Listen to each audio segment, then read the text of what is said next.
Hello, and welcome to today's webinar, Market Tumult and the Outlook for Value Investing.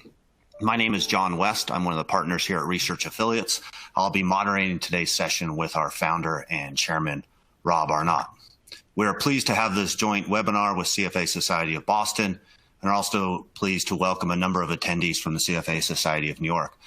While we're always appreciative of people giving us their time and attention, we're particularly grateful today in these unprecedented times that you've decided to join us. We certainly hope you and your loved ones are safe and healthy. A few housekeeping items. We're happy to be here with you virtually, but virtual has an occasional hiccups. So if for some reason the live stream stops, rest assured we do have backup plans. Give us 2 or 3 minutes. We'll be back online and continue with our remarks. Very importantly, we also encourage questions. We'll save some time at the end of Rob's remarks to answer some of your questions. There is a Q&A widget on your screen. Please submit that at any point throughout today's discussion. We also have a brief survey towards the end. Both Research Affiliates as well as CFA Society of Boston would greatly appreciate you taking 2 or 3 minutes to give us your feedback. Before I hand it over to Rob, a couple of comments on Research Affiliates from an introductory standpoint. Our mission is to be a preeminent source of insights and products that transform the global investment community for the benefit of investors. We are very deliberate of not only putting our research into products, but also widely disseminating our insights for better investor outcomes. You can learn more about our products, all told at the end of March. It was somewhere in the neighborhood of about 145 billion in total through our various partner organizations on our website. But what we're really here to discuss today is our insights. We disseminate our insights broadly, predominantly through practitioner-oriented peer-reviewed journals. Longtime charter holders like myself are no doubt familiar with Rob's time as editor of the Financial Analyst Journal. That is one of the key publications that we strive to deliver our insights through. We also deliver our insights through a number of other practitioner-oriented journals, as you can see to the upper right of this exhibit. And very importantly, we've really strived over probably the last 5 years to incorporate a lot of our work in asset allocation and smart beta/factor investing into some interactive tools that are regularly updated so that investors can not only understand how some of these asset classes or factor strategies have historically performed, but also, probably more importantly, how they're likely to do in the future. And so via the resources tab, you can get access to those links for those tools, and you can also get a copy of today's presentation. And so with those introductory comments aside, let me pass things over to our chairman and founder of Research Affiliates, Rob Arnott. Thank you, John, and welcome all to our presentation on recent market tumult and the outlook for value investing in what to me seems self-evidently bubble behavior among the FANG-type stocks. Value, of course, has been savaged, and so the natural question is the correct response to this, get me out of here, I can't stand the pain, or is the correct response to say, I can't believe how cheap value has become? Not surprisingly, our answer leans towards the latter view. But let's first open with a few quick observations on recent market behavior. And by the way, those of you who want to be on the distribution list for our white papers and research, you can go to our website, researchaffiliates.com, or just email any of us. John's email, for instance, is west@rallc.com. And we'll take care of that for you. Our research does strive to be neutral, balanced, thoughtful, insightful, and in most instances not product-centric. So very focused on helping you think through in many ways, remarkable investing landscape. This graph is one that we have all seen repeatedly on the front page of the Wall Street Journal or the Financial Times, and it's really quite shocking. The bear market and recession of 1974 and 5, the double dip recession of 1980 to 82. These loom large in our memories, along with the global financial crisis, as really crucial events in the history of the U.S. economy. And it shows up in the form of a stark rise in new unemployment claims. Well, it's dwarfed by the recent experience where now for 13 weeks in a row, we've had new claims higher than the highest ever seen in the last 50 years. 13 weeks in a row, totaling 50 million new unemployment claims. What's fascinating to me is that the unemployment statistics, which are moderately bad at 11 to 12% unemployment, are in the face of over 30 million people currently receiving supplemental unemployment benefits. That's over 20% of the labor force. So if 20% of the labor force is receiving unemployment, how on earth can our unemployment rate be as modest as the reported numbers? It's fascinating to me that after 3 months, we're still seeing weekly unemployment claims of well over 1 million every single week. And meanwhile, the unemployment rate spiked to 14% and dropped to 11%. I don't believe these numbers, but directionally I do. I think that we saw an enormous run-up in the number of unemployed in March and April, and that's been subsiding as the lockdown has softened. But the lockdown is one of these things where for many small businesses, the rules change daily. I'm on record suggesting that the consequences of the lockdown, even the human mortality consequences of the lockdown, will exceed the consequences of the virus. Who knows about whether that prognostication is correct or not, but there can be no doubt that the lockdown has done devastating damage to the economy, and it's anybody's guess how quickly we'll recover. One bit of good news is that when you clear zombie companies out of the way, and zombie companies plus a whole lot of healthy, good companies are being cleared out of the way, the survivors wind up with a clear runway and less competition. And so we could be sowing seeds for a remarkable surge in growth after the carnage is cleared, but that's going to take time. This shows the monthly change in payroll. Fascinating chart. You go back historically and you can see a couple of instances where 1 million jobs were lost or more, and 1 million jobs created or more in a single month. It's, again, nothing like what we've seen here. In the aftermath of World War II, the largest job loss ever, just under 2 million people in the defense industry let loose in 1 month because the war was over. Those people were put back to work fairly quickly over the next 6 months, but that's minuscule compared to 20 million job losses. And of course, jobs created in the last couple of months. As I said, I do think that 20 million sharply understates the reality because you had over 30 million on unemployment benefits, on the supplemental benefits, at the same time as we were reporting 20 million jobs lost. How did the markets respond to these truly unprecedented economic events?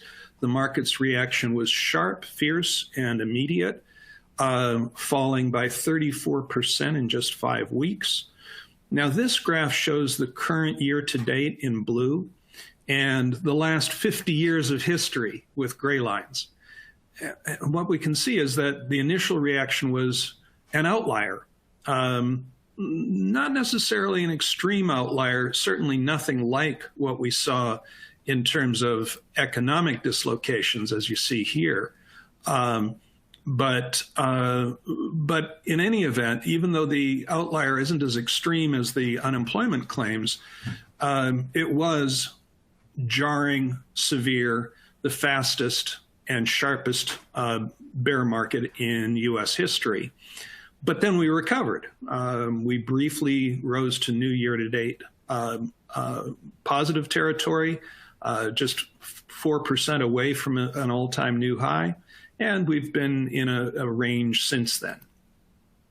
For the bond market, also an outlier relative to the last 50 years, a bigger outlier than on the stock side, especially in terms of volatility. Look at that volatility in late March, early April, where we saw 10 and 15% moves in the long bond in single days. 10 to 15% moves in what is normally a lower volatility asset. And of course, we saw other markets which saw even more shocking outliers. This shows the WTI crude oil pricing and does not show the intraday drop to minus $40 a barrel, something I never thought I'd see in my lifetime. In fact, we've seen a lot of things in the last 4 or 5 months that I would never have expected to see in my lifetime. That first quarter is a fast receding memory, but it was daunting. It was daunting in the sense that it was a take no prisoners market crash. We saw in a single quarter, really in 5 weeks, any asset class with a whiff of risk falling roughly in proportion to that risk. Small cap equities down 30%, and actually peak to trough down nearly 40% in just 5 weeks against 26% annualized volatility. Viewing it as a 1 quarter return, anything below that line is a 2 sigma outlier. And when you consider that it was in 5 weeks, it was a 3 to 4 sigma outlier. And that spanned practically anything with a whiff of risk. US stocks down 19% against 19% volatility. Commodities down 17% against 12% volatility. High yield down 11 against 11 volatility, and so forth.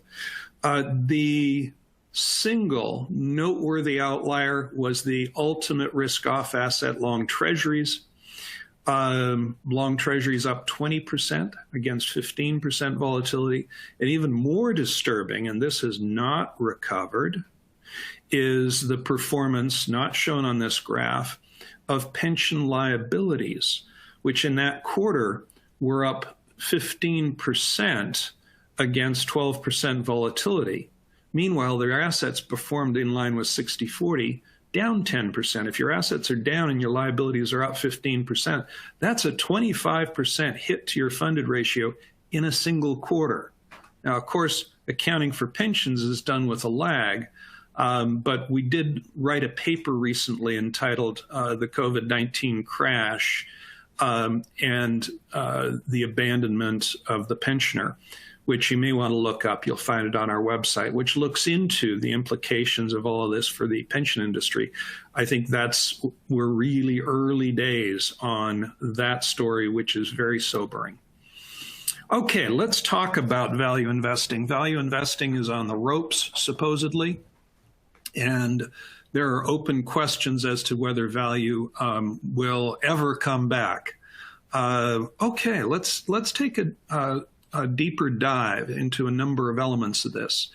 We looked back and we asked what recessions have been accompanied by bear markets, and reciprocally what bear markets have been accompanied by recessions.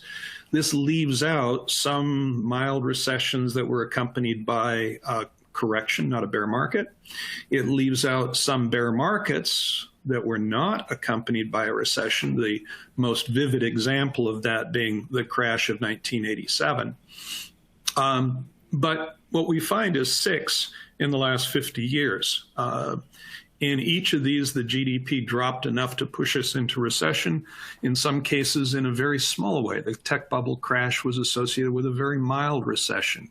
The global financial crisis and the Nifty 50 oil crisis were accompanied by deep declines in GDP. We also show here the dispersion of valuation between growth and value relative to historic norms.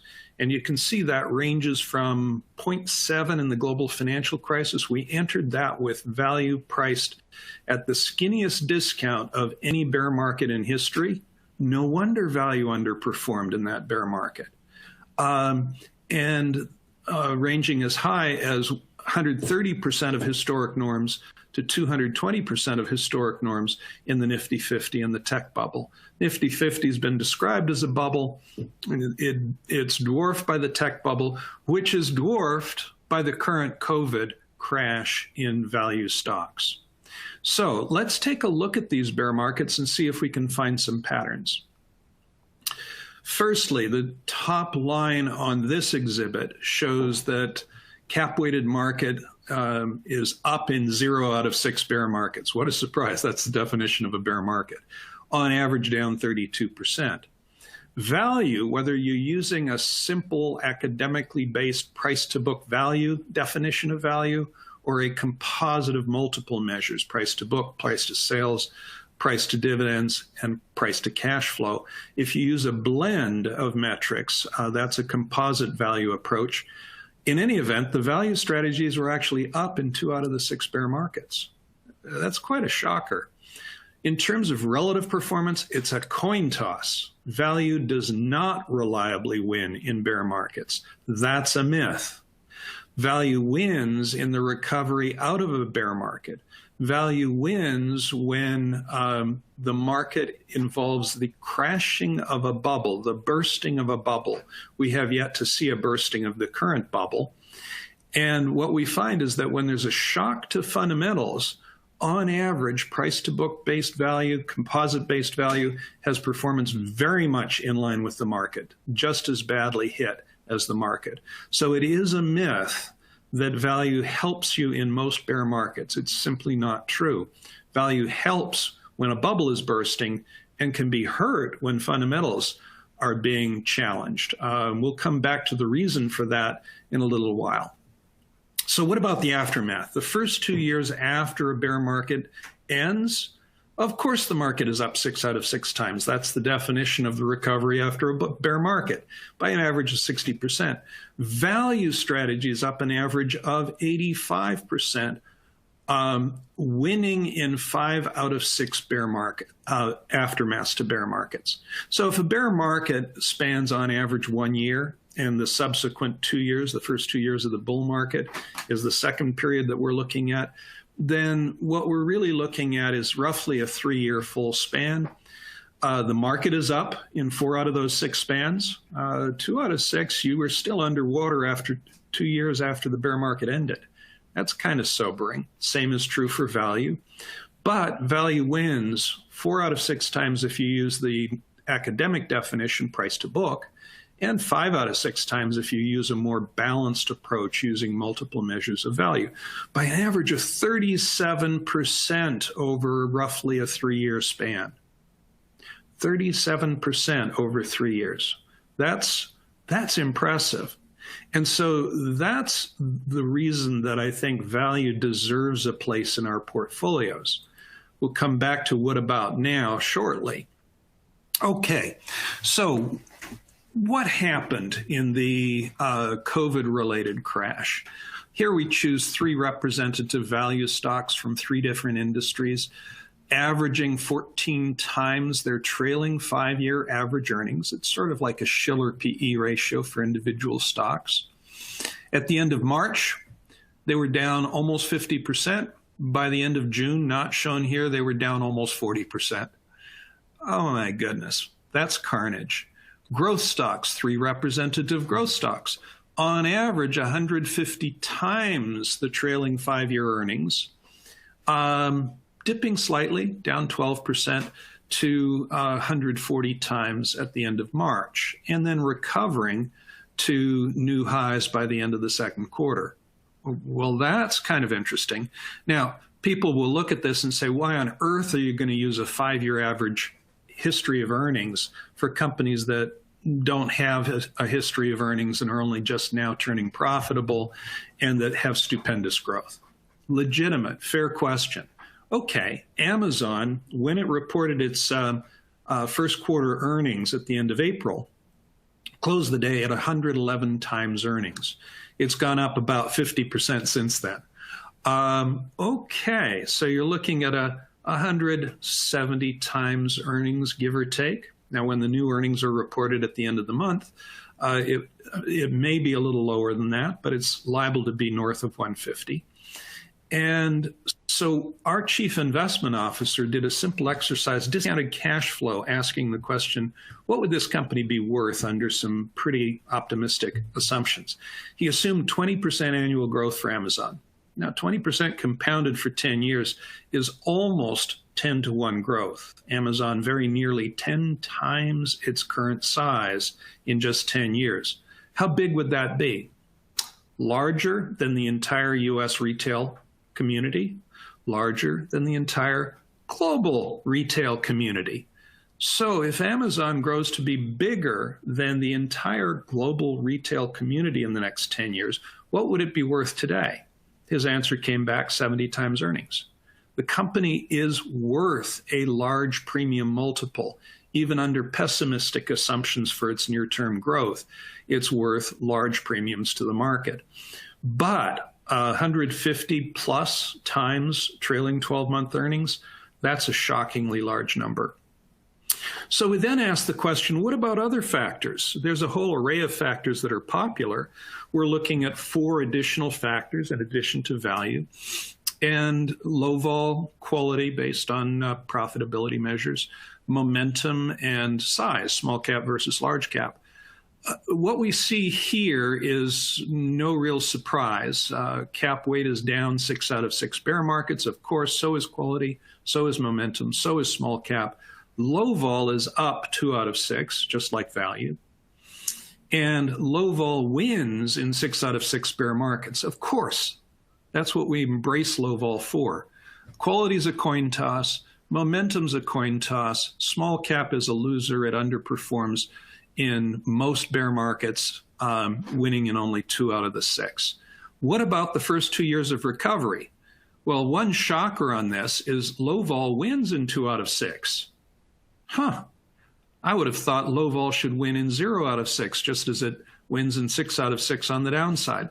But no, low vol snaps back nicely in 2 out of the 6 winning. Quality wins, small cap wins, momentum doesn't. There's no surprise here. Momentum suffers in bear markets because you typically missed a turn. You typically were positioned in the stocks that were the most likely to go down the most in the bear market because you were chasing the stocks that had been most frothy. Meanwhile, at the next turn, you were chasing the stocks that were most defensive and helpful in the late stages of a bear market, and those are the stocks that rebound the least. So this particular analysis, you could say, cherry picks the worst environment for momentum. 2 turning points in a 3-year span, and ignores the long trending periods in which momentum wins. So the net result is that we can see here that low vol wins in 5 out of 6, bear markets and the 2-year aftermath. Quality wins in 5 out of 6. Small cap wins in 5 out of 6. We already saw that value wins in 5 out of 6, and momentum wins in 1 out of 6.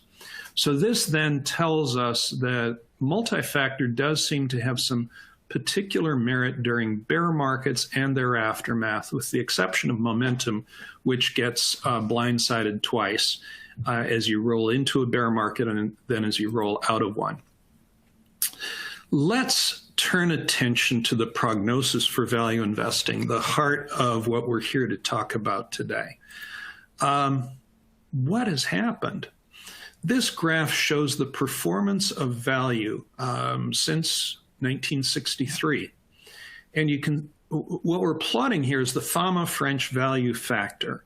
How's that defined? You've got your growth stocks on the one hand, you've got your value stocks on the other hand, and the value stocks are chosen from the 30% cheapest stocks in the market on price to book value. The growth stocks are the 30% most expensive. So you're picking the outliers, but not the extreme outliers. Then you're asking the question, how does that value portfolio perform relative to growth? Then you rebalance once a year to make sure that value stays value and growth stays growth. That means that the portfolio composition changes. We'll come back to that because that is the key driver for value's efficacy over the years. Now, what you can see here is that there have been drawdowns galore. Some of them pretty severe. The oil crisis, the tech bubble, both daunting drawdowns. that were relatively fast with a relatively quick recovery. What we've seen instead since 2007 is a market for value, most particularly over the last 5 years, in which value has just been savaged. If you the end point of the graph is at 4.7. What does that mean? It means that if you started with $100 back in 1963, invested in the Fama French value portfolio, and your next door neighbor started with $100 and invested in the Fama French growth portfolio, this would have required a certain amount of prescience because Fama and French published in the early 90s, but never mind that. If you'd done that, you would, at the end of March, be 4.7 times as wealthy as your next door neighbor with the growth bias. That's great, nearly 5 times the wealth, but it could have been nearly 10 times the wealth if you'd just given up and gone to index investing at the end of 2006. So that's daunting. What about the second quarter? Well, that took us down from 4.7 to 4.3 in some work that we'll be publishing in a few days on our website and on SSRN. So this drawdown has received a ton of attention and a ton of speculation about, is value now dead and gone? Other factors have not suffered that kind of controversy, but you might well ask, why not? Look at small versus large. Again, this is using the Fama French methodology. What you can see is that the small cap investor starting with $100 winds up nearly 4 times as wealthy as the large cap investor. But they could have stopped 37 years ago. They could have stopped in 1983 and they'd be better off than they are now. So that's a 37-year dry spell with one intervening new high. Low beta, very popular. Back in 2009, Robico wrote a paper in which they declared low beta to be the most powerful factor ever published. And that was largely based on the enormous run from the end of the tech bubble, 1999, through 2009, when low beta stocks really did outperform handily by a very, very wide margin. But if you look at the broad sweep of history, low beta has beat high beta by almost nothing. And low beta is still mired in a 30-year bear market relative to high beta. 30 years and you're miles away from a new high watermark. Okay, so that's not terribly encouraging, but it bears mention. If you can have a low beta portfolio and have returns that are just the same as high beta, well, that's a lower risk portfolio with the same return. That's alpha. On a risk-adjusted basis, that's alpha. That's a wonderful thing. Winners versus losers, the classic momentum strategy as defined by Carhart and Asness back in the early 90s. And what we can see here is that momentum was brilliant in the 20th century and has done nothing for us in the 21st century, losing a ton of value in the aftermath of the tech bubble and in the market turn in 2002, and then having the mother of all momentum crashes in early 2009. Okay, so you lost a little, made a little, lost a ton, made some of it back. You're underwater relative to 1998. How many momentum managers tell their clients, by the way, momentum hasn't worked for us since 1998? Doesn't mean momentum is a bad idea. Look at the 20th century results. It does mean it should be taken with a big grain of salt.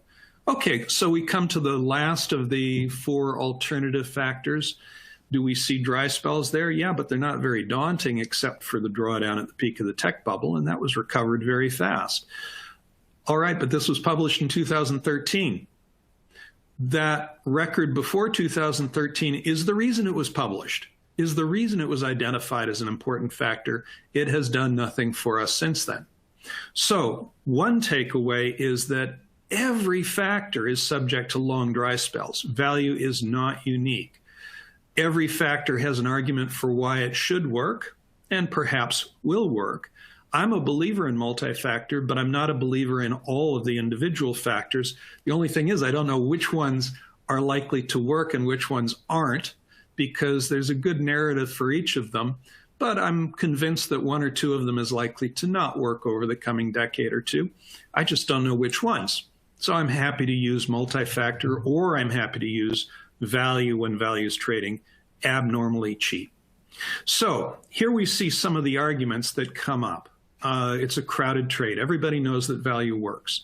Therefore, it's been arbitraged away. Okay, arbitrage works by pushing up the pricing of what's trading too cheap, down the pricing of what's trading too rich, squeezing the valuations together. The opposite has happened. The valuation spread has become enormous.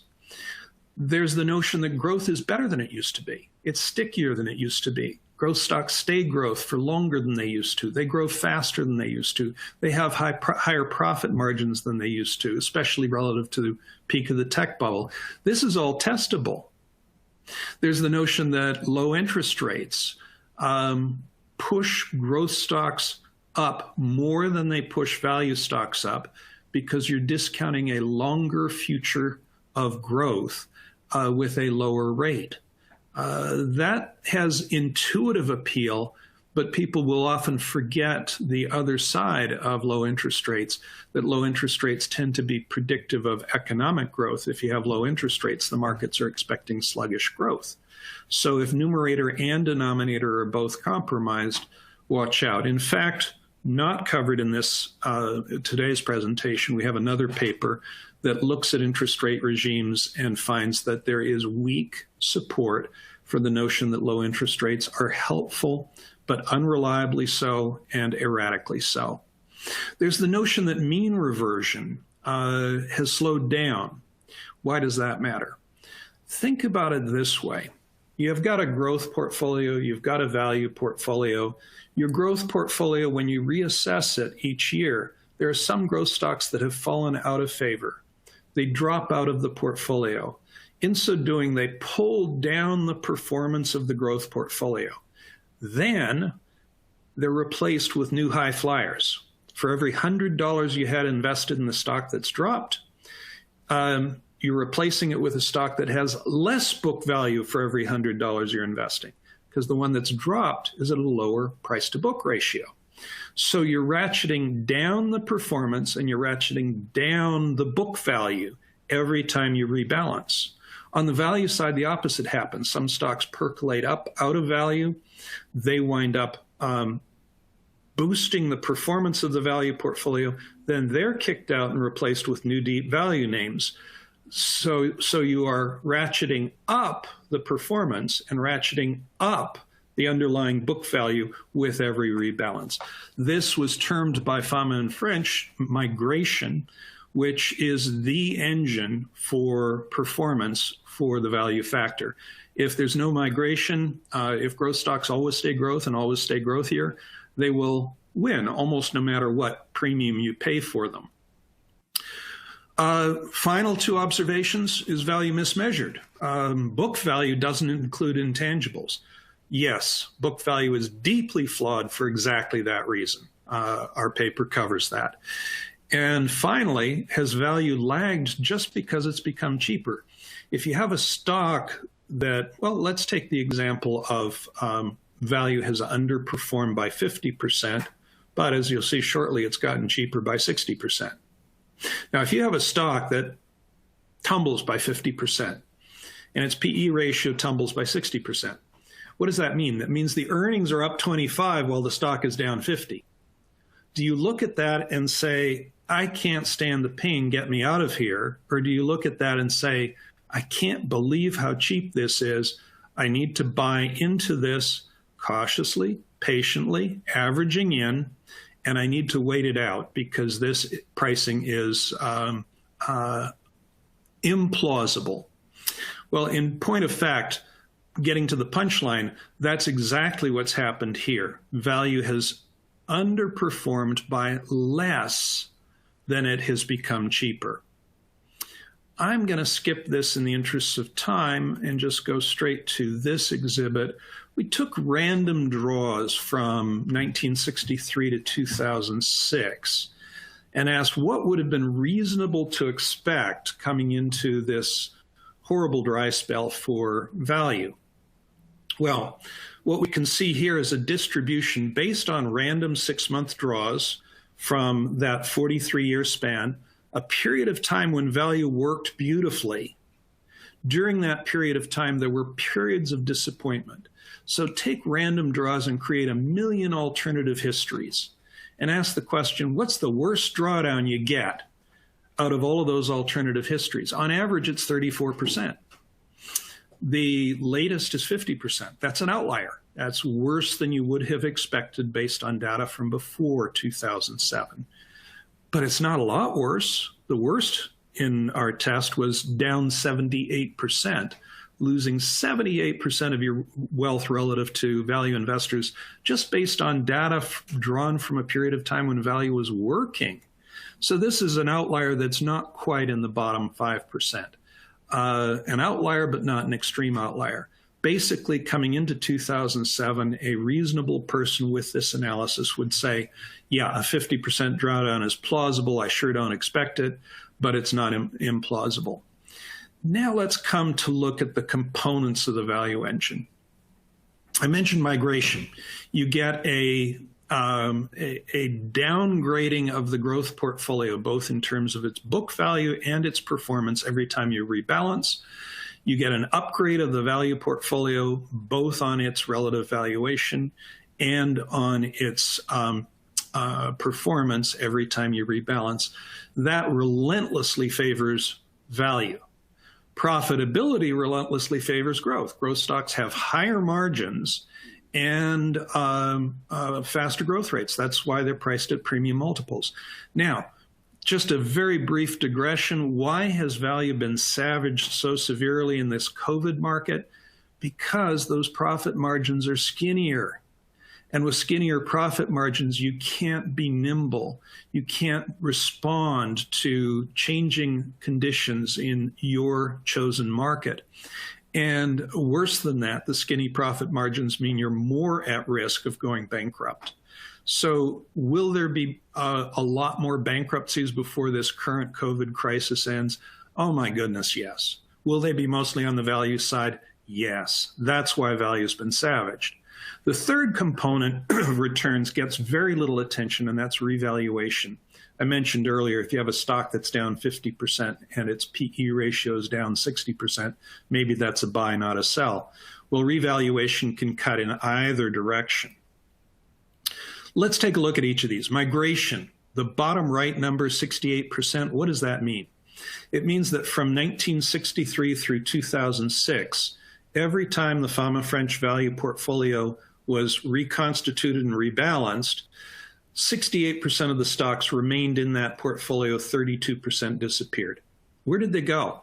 24% dropped out to big neutral, rose to big neutral.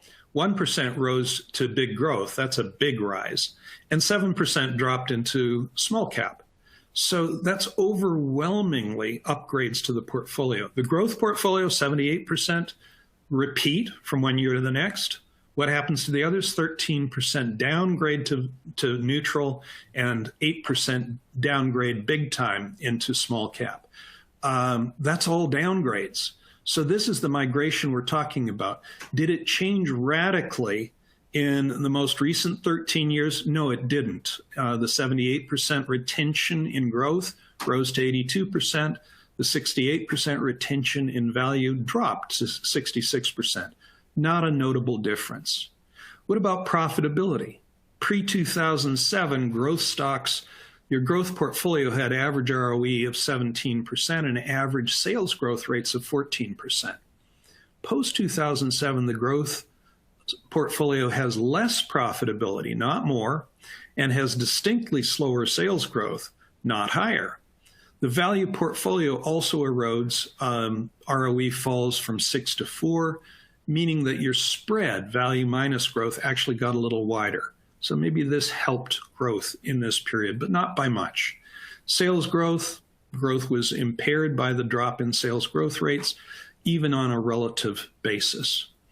So we turn attention to the big item on the list, revaluation, which has gotten precious little attention in the academic community. In fact, to this day, when people publish articles about new factors that they've discovered, they almost never bother to ask the question, did my factor or strategy win because of a tailwind of upward revaluation? This is particularly endemic in the ESG community. So you have an alpha with any factor or any strategy or any asset class. Part of it is due to changes in valuation, and part of it may be structural. I did a paper with Peter Bernstein in 2002, concurrent with Fama and French doing a disaggregation in that same year. And what we found was the U.S. stock market relative to T-bills had performance going back over the last 57 years, measured by the blue line, and had relative Shiller PE ratio measured by the orange line. And so what we can see here is that the stock market was getting cheaper for that initial nearly 20-year span and went nowhere. You could have done just as well with T-bills for almost 20 years. Then we had the stupendous bull market through the year 2000. It was all a rise in valuation. Then we had two daunting bear markets back to back and a stupendous bull market. What you can see here is that the wedge between these two lines is pronounced and pretty darn reliable. That wedge is the structural alpha of stocks relative to T-bills, which is really the equity risk premium. The revaluation has been very important at times, but not terribly important over the 57-year span. Most of the performance of stocks has been in the equity risk premium, not in rising valuations. Well, in 2016, we did exactly the same thing for factors, notably value versus growth. We were the first ever to publish a graph comparing the two. Value relative to growth, the blue line is the performance of value relative to growth. It's the line we saw earlier. The orange line shows the relative cheapness of value, and it's on the scale over on the far right. So at point D, 2006, where was that orange line? It was at 0.25. What does that mean? It means that the price to book value of the Fama French value portfolio was 1/4 that of the growth portfolio, meaning growth is 4 times as expensive as value. That sounds like a big spread. It's not. The norm is 5-1. So 4-1 is actually a skinnier margin of relative valuation for growth. Growth was actually trading a little cheap in 2007. Then we had the global financial crisis, and then we continued into the grinding bear market for value relative to growth, reaching a point at plot point E, the end of the chart, of 0.1. Value 1/10 as expensive as growth. Have we ever seen value that cheap before? On the basis of Fama French price to book value model? No. I never thought I would see growth more stretched relative to value than we did at the peak of the tech bubble. It was a shockingly expensive market for growth. We're there and then some today. A week ago Monday, Tesla rose 20% in the morning, fell 25% in the afternoon, in the face of no news. A 45 percentage point swing up then down in one day with no news. Amazon exploded up $250 billion in valuation a couple of trading days ago in a single day. So we're seeing very frothy behavior with very frothy valuations driven by the presumption of a Fed put, which is alive and well. The Fed seems determined to prevent bear markets, and then they claim that they're not part of the reason for income and wealth inequality. My goodness, who owns stocks? The wealthy. And so wealth inequality is being fueled in part by the Fed put. So what we're looking at here is, wow, a very powerful wedge the value factor is alive and well. Look at the move from point D to point E, down 50% on the blue line, down 60% on the orange line. In the last quarter, value has underperformed yet again and has become now 2/3 cheaper than it was back in 2007. 2/3 cheaper. Okay, so how does this work out in terms of the performance of the value factor? You can see here that through 2006, migration chipped in 19 percentage points per annum compounded. But migration works in part only because the growth stocks are better companies. Their profitability is higher, their growth rates are higher. Profitability adds 13% per annum to growth relative to value. They largely cancel, but with a big structural alpha left over, 6% per annum. And you can see that most of that made its way through to the total return. That's because on this graph, you'll notice point A and point D are at about the same valuation level. So relative valuation pogoed up and down, but over the 43-year span, it didn't change much. So you pocketed that whole 6% structural alpha. What's happened since then? Migration has slowed a tiny bit to 17% per annum. Profitability has, the gap for profitability has increased a little bit from 13 to 15, leaving you a structural alpha of 1%. The important thing here is to note the structural alpha over the last 13 years has been positive. So yes, it's weakened, but the value effect is alive and well, has been alive and well the last 13 years. The only thing that's worked against us is that it has become cheaper. In fact, it became cheaper by 6.5% per annum compounded for 13 years in order to deliver 5% shortfall per year. Let's turn attention briefly to mismeasurement of value. Price to book is a deeply flawed measure. It largely ignores intangibles, except when there's M&A and goodwill shows up on the balance sheet. That's basically intangibles added to the book value of the acquirer. But for the most part, book value ignores patents, trade secrets, institutional product knowledge, brand reputation, the network of client relationships, the human capital that goes up and down in the elevators every day. We've all heard that cliche. And that's big. How big? We went back and we took R&D and marketing expenditures, and we made the presumption you're not going to spend anything on R&D unless you expect it to be profitable. You're not going to spend anything on marketing unless you expect it to be profitable. So instead of treating these as expenditures, let's treat these as additions to capital, add it to the book value, and then amortize it out over the next 10 years. If you don't make money on those activities for 10 years, that's been a wasted activity. So when we do that, how much does the book value go up? Back in 1963, the blue line tells us it went up by about 30% for the average company in the US. Today, more like 100%.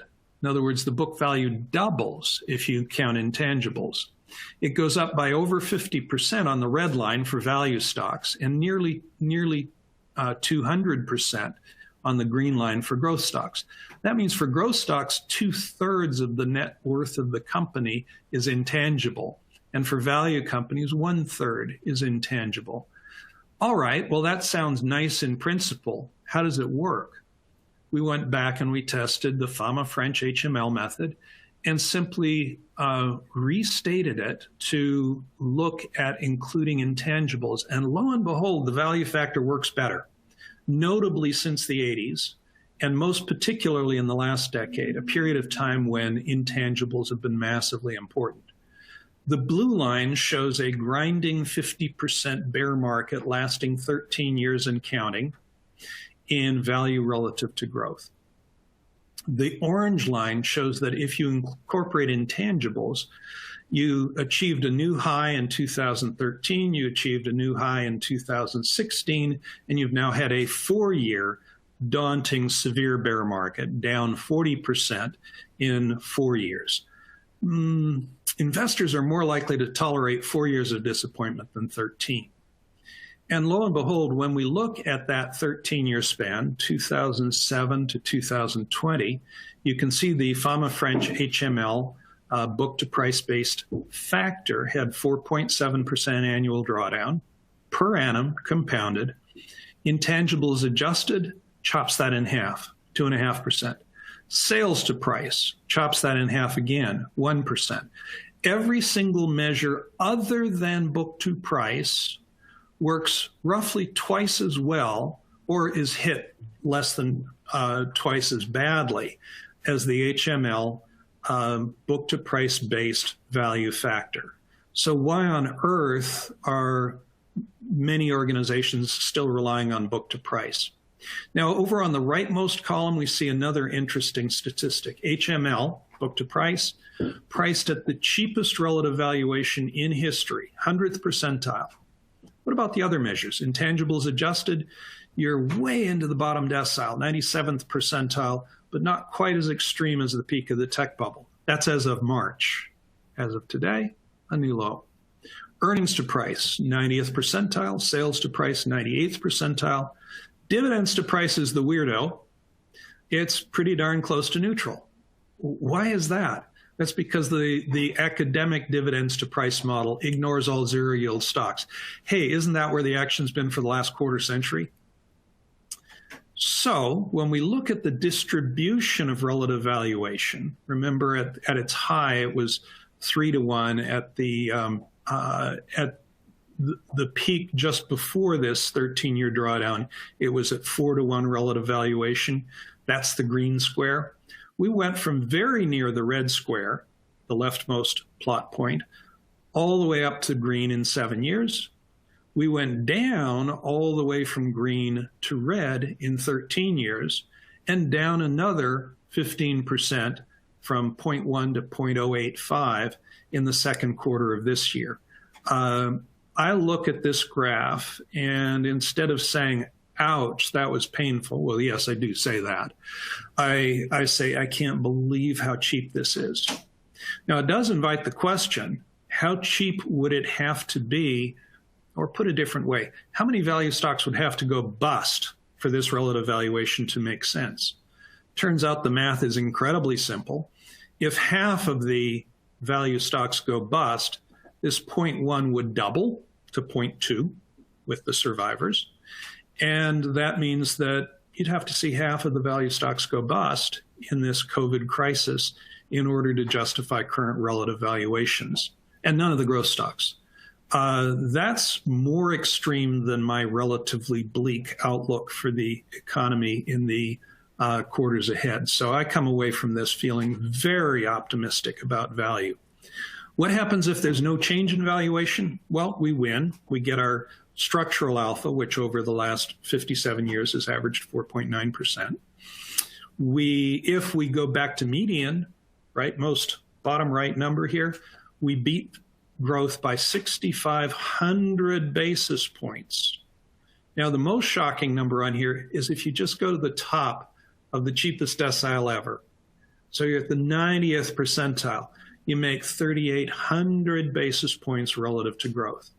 This is what I look at when I come to the conclusion that this is a horrible time to walk away from value. And for those who have clients willing to think outside the box, willing to buy what is newly cheaper than ever before, to top up the value, at least rebalance, perhaps take on a larger allocation than in the past. I'm going to close with 3 caveats. This percentile analysis is based on the historical distribution. Things could get worse, and in the second quarter they did get worse. Returns are noisy. Performance is jolted by unexpected shocks. In the academic world, they refer to this as bad luck. Anything that's not in the model is bad luck. COVID was bad luck. All right? That's massively disruptive. And the third is we always hear the expression, this time is different. Well, usually when people say that, it's true. Things are always a little different, but it's rarely true enough to really matter. This time it might be true enough to really matter. A lot of the value stocks are going to see dividends, earnings, and sales go to zero, from which there is no recovery. And the extent to which that happens is going to have massive impact on the magnitude of the value recovery and the timing of the value recovery. But I see nothing in the data to suggest that the value factor is dead. The value factor is alive and well. And the only thing that's happened to value is that it's become massively cheaper. That's over 100% of the explanation for the drawdown in value relative to growth. Thank you very, very much for your time. I think we have time for a handful of questions, and I look forward to your questions and feedback. Great. Thanks, Rob. So I think based upon your comment that some of these companies will go bust, I think this is maybe a good way to start off the Q&A. Ben Graham wrote about buggy whip companies. Aren't many more buggy whip companies in the current and ongoing environment? Short answer is absolutely yes. I mentioned earlier that COVID will be putting zombie companies out of business, and will be putting a lot of good businesses out of business too. The United States has 30 million businesses. Most of them have 1 to 5 employees. Coming into this, I speculated that it would be unsurprising if up to 10 million of the 30 million go bust. This is the unintended consequence of the lockdown. I've seen recent evidence that suggests that it might be 50%. Yelp did surveys of entities that they carry reviews on, which include restaurants and hotels and a host of others, and they found that 41% of them do not expect to reopen, intend to remain closed. That is tens of millions of jobs, not temporarily lost, but lost for good. Now, a healthy entrepreneurial economy will respond to that and will say, gosh, this particular segment of the economy is underserved. I want to start a business. And so a lot of those jobs will return eventually, but it takes time to build those new businesses. I do think there's a lot of buggy whip companies. I do think that the COVID lockdown is a catalyst for revealing that the emperor has no clothes for many of these entities. I know I have a friend who runs a series of 15 restaurants, and he's decided he's not reopening any of the 15. He's decided that it makes no sense to reopen because it'll be 2 to 4 years before he can run a profitable restaurant. So his comment to me was, I thought I would retire wealthy in about 10 years. I guess I'm going to retire with what savings I've got now. And that's sad because, while some of those might have failed eventually anyway, that's 15 restaurants. The very best restaurant in Orange County, they've announced that they have no intention of reopening. Oh my goodness, that's sad. So yes, there's a lot of buggy whip companies. They're all on the value side. Now, of those 15 million out of 30 million businesses that don't reopen, how many of them are publicly traded? The vast majority aren't, obviously. And so the proportion of publicly traded value companies that fail is really the key question in the value versus growth comparison today. I would be stunned if it was anywhere near half. I would not be shocked if it was 20% of the value companies. 20% of the value companies going bust leaves 80% intact with less competition. So we could see a real surge in profitability for the survivors. It'll take 2 or 3 years to get there, but we could see that surge. And I think that's what you highlighted earlier with some of the shock to fundamentals in the 08-09 period. And I would just tangentially add that we've seen a lot of buggy company buggy whip companies over the last 50 years that are already embedded in that value premium over that time period. All right, this is probably one that I think we get continually asked, and I think it's a great one, is the move to greater indexation. This is a question about flows affecting these trends relative on value and growth.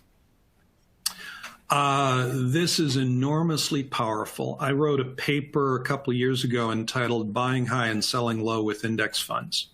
And what it looked at was the change in composition. Index funds don't own the market. They own an actively managed portfolio that's deliberately chosen to resemble the broad market. Turnover is low, but every time they buy a stock, every time they add a stock to the index, it's a high multiple, popular, trendy growth stock. And every time a stock gets dropped, unless it's an M&A situation, it's dropped because it's fallen deeply out of favor and is now very cheap. So the discretionary deletions, the deletions that aren't M&A related, the discretionary deletions on average are priced at 1/3 the multiple of the additions. Now, look at Tesla in recent weeks. What's going on there? Speculation is they're about to announce their first rolling 4-quarter net GAAP accounting profit. All right, if they do that, the one rule that's kept them excluded from the S&P 500 disappears, and it will be the largest market cap company ever added to the S&P 500, against which $6 trillion is indexed. So if you take $6 trillion and you say 1% of this has to go into Tesla, that's $60 billion. So what we have going on right now is arbitrageurs bidding up the company in anticipation that they'll flip it to the indexers as soon as it gets added to the index. Yes, indexation is massively important. It has this virtuous cycle of growth stocks win, they get added to the index, they get pushed higher by being added to the index. Value stocks fall out of the index, they get pushed down by dropping out of the index. Money pours into index funds, widening that valuation spread. But at some point, the pressure of indexation to widen those spreads is offset by fundamental investors, not indexers, saying this spread is crazy.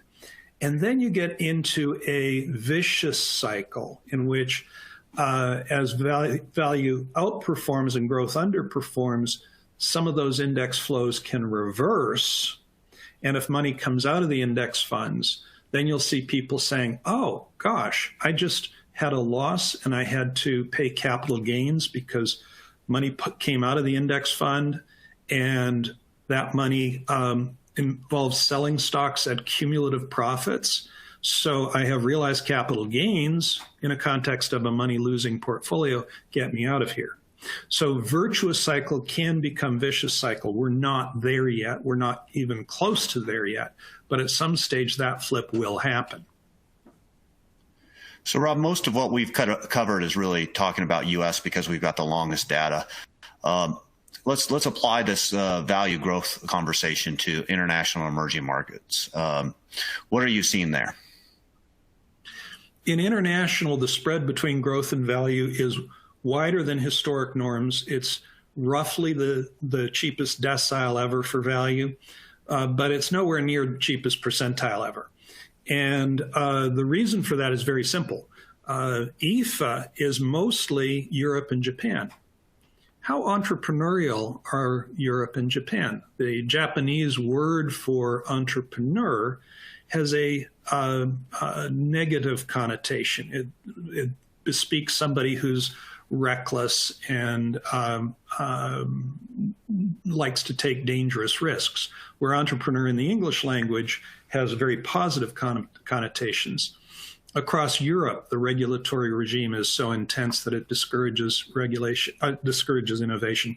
So why are the FANMAG stocks, that's the FANGs plus Amazon, plus Apple plus Microsoft, the FANMAG stocks are all U.S. companies because the U.S. has a culture that fosters innovation. The result is that the growth stocks in Europe and Japan are stretched relative to the value stocks, but not extraordinarily stretched. Now, when you move to emerging markets, you're back to some economies where entrepreneurialism comes naturally to the people. You've got what they call the BAT stocks, Baidu, Alibaba, and Tencent. They're priced pari passu with our FANG stocks. Wow, they're very expensive. And emerging markets are half the price of U.S. stocks in terms of Shiller PE ratio, 13 times versus 28 times. And so that means emerging markets value is even more stretched than U.S. value. Emerging markets value is cheapest ever, including past troughs where value was extraordinarily cheap. Now, what comprises the value end of the spectrum in emerging markets? A lot of it is state-owned enterprises where you don't know which kleptocrat is in charge of the business. And a lot of it is resource companies. So it's a big bet that resources and state-owned enterprises will make a comeback. Boy, these are very, very out of favor companies, trading at an average price to cash flow of about 4 times. I'm happy to invest at 4 times, even in industries that are deeply out of favor, as basically a bet that resources from emerging economies are still going to be a big business 10 years from now, are still going to be a big business 5 years from now, are going to survive the intervening span. Emerging markets are used to disruption. They're used to crises. So the COVID crisis for us is a once-in-a-century crisis.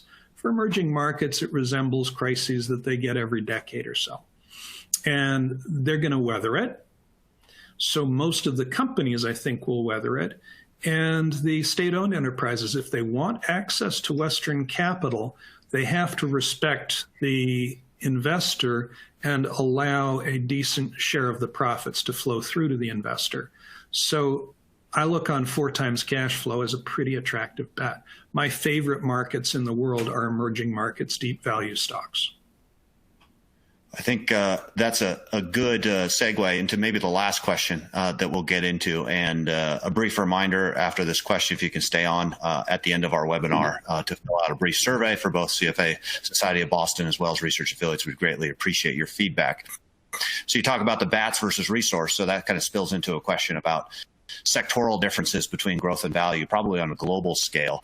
Are they really exacerbating the performance differentials? And any comment on how historically you thought about sector differentials and tracking those between growth and value stocks?